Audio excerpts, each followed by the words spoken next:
que a inteligência artificial que a gente vê por aí é uma verdadeira pioneira que pensa e cria de verdade? Ou será que ela é só um papagaio super avançado que repete padrões de forma brilhante? Essa é a grande questão que a gente vai investigar hoje.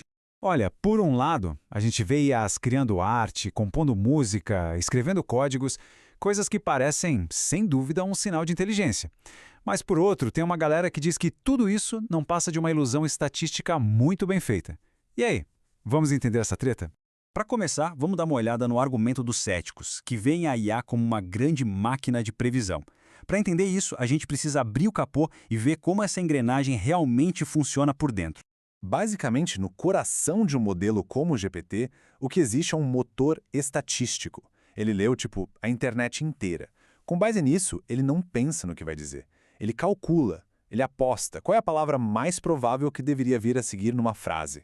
O processo é super metódico, quase mecânico. Você digita uma frase e ela é quebrada em pedacinhos numéricos. Aí a rede neural olha para aquilo e calcula a chance de cada palavra do vocabulário se aproxima. Ela escolhe a mais provável e repete o processo. De novo e de novo, palavra por palavra, até a resposta estar pronta. Não existe uma ideia geral, sabe? É só uma sequência de previsões, uma depois da outra. Tá, mas se é só matemática, por que parece tão real, tão humano? É que a gente tem essa mania de ver intenção em tudo que é complexo. E isso não é de hoje, não. Pensa que lá nos anos 60, um chatbot super simples chamado Elisa já conseguia fazer as pessoas acreditarem que estavam conversando com um psicólogo. A IA de hoje é infinitamente mais poderosa, o que torna a ilusão quase impossível de ignorar. Então, fim de papo, caso encerrado, a IA é só um truque de mágica com matemática? Bom, calma lá. A história fica muito, mas muito mais interessante quando a gente para de olhar só para o mecanismo e começa a prestar atenção no que ele consegue fazer. E para fazer essa virada de chave, vamos usar uma analogia bem poderosa, a do coração artificial. É uma ideia que força a gente a parar de perguntar como a IA funciona e começar a perguntar o que ela é capaz de realizar. Isso leva a gente para uma pergunta-chave. Será que não estamos fazendo a pergunta errada? Será que a gente não está tão preso na nossa própria definição de inteligência, achando que para algo ser inteligente tem que funcionar igualzinho a um cérebro humano? Pensa neste exemplo aqui.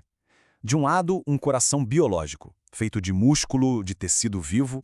Do outro, um coração artificial, feito de metal, plástico e circuitos. O material, o substrato, é completamente diferente.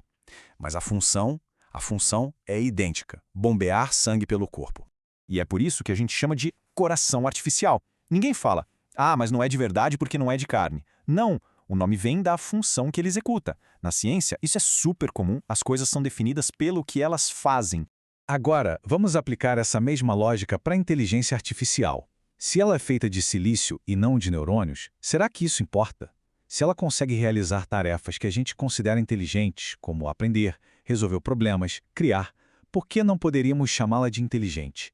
E essa ideia de focar na função fica ainda mais poderosa quando a gente observa um fenômeno que deixou os cientistas de queixo caído.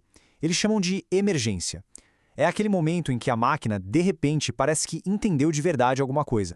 O termo que usaram para isso é grokking, uma palavra que veio da ficção científica. É um momento eureka da máquina, sabe? É quando ela para de ser só um papagaio que decora as respostas e, do nada, dá um salto e começa a generalizar. Parece que a ficha finalmente caiu. Olha o que aconteceu num experimento real. Treinaram uma IA com um problema de matemática. No começo, como dá para ver, ela gabaritava os exemplos que já conhecia. Mas quando davam um problema novo, um que ela nunca tinha visto, era um desastre, um acerto baixíssimo. Era pura decoreba. Aí os pesquisadores simplesmente deixaram a máquina lá, treinando, rodando por milhares e milhares de ciclos. E por muito tempo, nada de novo aconteceu. Era só decoreba. Até que, de repente... Do nada, a precisão nos problemas que ela nunca tinha visto antes pulou para 100%. Perfeita. Um salto do quase zero para perfeição de uma hora para outra. A pergunta óbvia era como? O que aconteceu ali dentro? Como é que ela aprendeu a generalizar assim do nada? Quando foram investigar o que tinha mudado no modelo, a descoberta foi inacreditável. A IA tinha, por conta própria, redescoberto os princípios da trigonometria para resolver o problema de um jeito mais inteligente. Ninguém ensinou isso para ela. A partir de uma tarefa simples de prever o próximo número, surgiu, ou melhor, emergiu, uma compreensão matemática abstrata. E isso tudo joga a gente de volta para a pergunta inicial, mas agora com outros olhos. O debate não é mais tão simples. Não é só papagaio contra pioneira. A questão ficou bem mais profunda. A gente começa a entender que as duas visões podem ser verdadeiras ao mesmo tempo. O mecanismo, a engrenagem por trás de tudo, é sim estatístico, mas o fenômeno que nasce desse mecanismo simples é um comportamento complexo, adaptativo e que na prática se parece muito com a inteligência. É como pensar numa lagarta. O mecanismo dela é simples, comer e crescer. Mas o fenômeno que emerge disso é uma borboleta. A gente não fica perguntando se a borboleta é uma lagarta de verdade. Ela é outra coisa.